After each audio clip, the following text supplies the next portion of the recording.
আসসালামু আলাইকুম। Hi viewers, আজকে আমি দেখাবো বাংলাদেশ মাদ্রাসা শিক্ষা অধিদপ্তর এর বিভিন্ন পদে নিয়োগ বিজ্ঞপ্তি প্রকাশ করা হয়েছে 20 ডিসেম্বর 2020-এ। এর প্রথম যে কয়েকটি পদ লক্ষ্য করা হয়েছিল, প্রথমে যে 1 নম্বর পদটা ছিল প্রশাসনিক কর্মকর্তা। এখানে বয়স হয়েছে 18 থেকে 30 বছর। শিক্ষাগত যোগ্যতা শেষে কোনো বিশ্ববিদ্যালয় হতে দ্বিতীয় শ্রেণী অর্থাৎ দ্বিতীয় বিভাগ সিজিপিএতে থাকতে হবে এবং কম্পিউটার চালানোর দক্ষতা থাকতে হবে। 2 নম্বর পদটি ছিল ব্যক্তিগত সহকারী। এখানে পদের সংখ্যা হলো 3 জন, তাও 18 থেকে 30 বছর, কোনো স্বীকৃত বিশ্ববিদ্যালয় হতে দ্বিতীয় শ্রেণী। কম্পিউটার চালানোর দক্ষতা থাকতে হবে এবং টাইপিং শব্দ 80 শব্দ, বাংলায় 50 শব্দ অর্থাৎ প্রতি মিনিটে। 3 নম্বর ছিল স্টোর কিপার।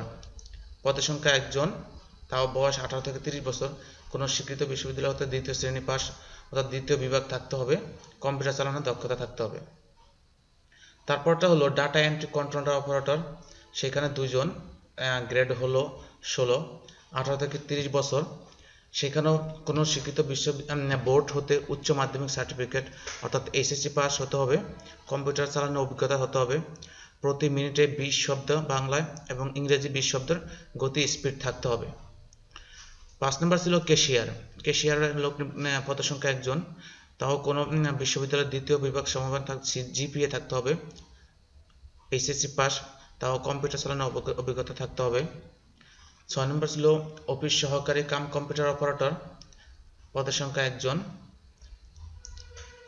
তাও উচ্চ মাধ্যমিক সার্টিফিকেট সমমানের অর্থাৎ এইচএসসি পাস হতে হবে, কম্পিউটার ব্যবহারের দক্ষতা, কম্পিউটার মুদ্রাক্ষরের সর্বনিম্ন গতি প্রতি মিনিটে বাংলায় 20 শব্দ এবং ইংরেজিতে 20 শব্দ থাকতে হবে, computer word processing, email, fax machine ইত্যাদি চালানোর দক্ষতা বা অভিজ্ঞতা থাকতে হবে।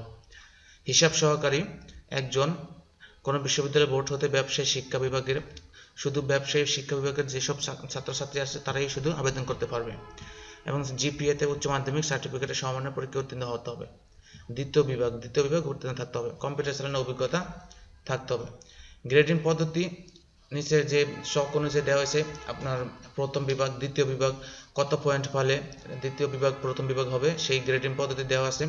যারা সিজিপি অর্থাৎ 4 পয়েন্টের ভিতরে 3 পয়েন্ট পাবে তারা হবে প্রথম বিভাগ, 2.25 থেকে 3.00 এর কম হলে দ্বিতীয় বিভাগ, 1.65 থেকে 2.25 এর কম হলে তৃতীয় বিভাগ নির্ধারণ করা হয়েছে। এখানে চক অনুযায়ী বিভাগ নির্ধারণ করে দেওয়া হয়েছে। আর যাদের 5 পয়েন্টস জিপিএ 5 তাদেরকেও দেওয়া হয়েছে 3.75 বলে প্রথম বিভাগ। এখানে যে চক দেওয়া আছে চকে আপনারা দেখতে পাবেন যে কিভাবে কত বিভাগ বা প্রথম বিভাগ দ্বিতীয় বিভাগ কিভাবে ধারণা করা হয়েছে।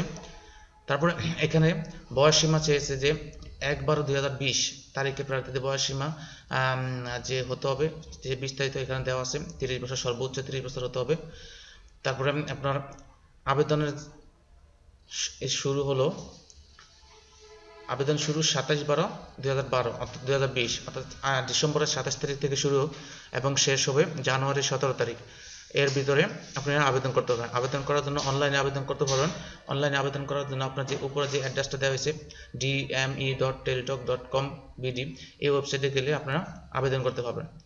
আবেদনের নিয়মাবলী, কিভাবে এসএমএস করবেন, কত টাকা লাগবে, এখানে সকল বিস্তারিত দেওয়া আছে। যে ছবির সাইজ 300 পিএক্সেল, তারপর পিকচার হবে স্বাক্ষর 300/80 পিক্সেল, কিভাবে আপলোড করবেন 100 কেবির ভিতর হবে পিকচারটা। সেই জন্য যারা বাসায় আছেন তারা মোবাইলে আপলোড করতে পারবেন। শুধু প্রথমে একটা ছবি আর একটা সিগনেচার মোবাইলে রাখলেই আপনি মোবাইলের দ্বারা আবেদন করতে পারবেন। আপনি আবেদন করে টেলিটক সিমের মাধ্যমে টাকা পে করবেন। আপনি টাকা পে করার জন্য কিভাবে এসএমএস করতে পারবেন সেই বিস্তারিত দেওয়া আছে। যে প্রথমে এসএমএসটা ডিএমই স্পেস ইউজার আইডি অর্থাৎ আপনি যে আবেদন করবেন, আবেদন করার সাথে সাথে সাবমিট দেওয়ার পর আপনার যে নামের পাশে অর্থাৎ পিকচারের মাথার কানাডা দেখবেন একটা ইউজার আইডি লেখা থাকবে, ওই ইউজার আইডি দিয়ে এসএমএস করতে হবে। তারপরে ইউজার আইডি আসার পর আপনি আবার দ্বিতীয় এসএমএস অর্থাৎ আপনার ব্যালেন্সে 114 টাকা 115 টাকা থাকতে হবে। ওই টাকা থাকার পর আপনার ইএস দিয়ে পিন নাম্বার দিয়ে আপনার টাকা সেন্ড করতে হবে। যাক, আমি কিভাবে আবেদন করবেন, আবেদন ফর্ম পূরণ করবেন সেই বিস্তারিত পরে ভিডিওতে আমি দেখাবো। এখানে এখনো আবেদন শুরু হয় না, সেই জন্য দেখাতে পারছি না। এখানে 27 তারিখ থেকে শুরু হবে, এই জন্য আবেদন কিভাবে করবেন সেটা বিষয়ে আলোচনা করতে পারলাম না, আমি দেখাতে পারলাম না ফর্ম পূরণের বিস্তারিত, কিভাবে ফর্ম পূরণ করবেন, কি তথ্য লাগে, ছবি কতটুকু সাইজ লাগে, সকল বিস্তারিত আলোচনা করব পরের ভিডিওতে, অর্থাৎ আপনার আবেদন শুরু হলে তখন থেকে আমি আপনার একটা ভিডিও করে অর্থাৎ কীভাবে অনলাইন ফর্ম পূরণ করতে হয় সেই বিস্তারিত দেখাবো। ততক্ষণের বিস্তারিত আপনারা অবশ্যই সেই ভিডিওটা দেখার জন্য চ্যানেলটি সাবস্ক্রাইব করবেন এবং কমেন্ট করবেন, শেয়ার করবেন, লাইক দিবেন। এতক্ষণ থাকার জন্য আপনারা সকলকে অসংখ্য ধন্যবাদ।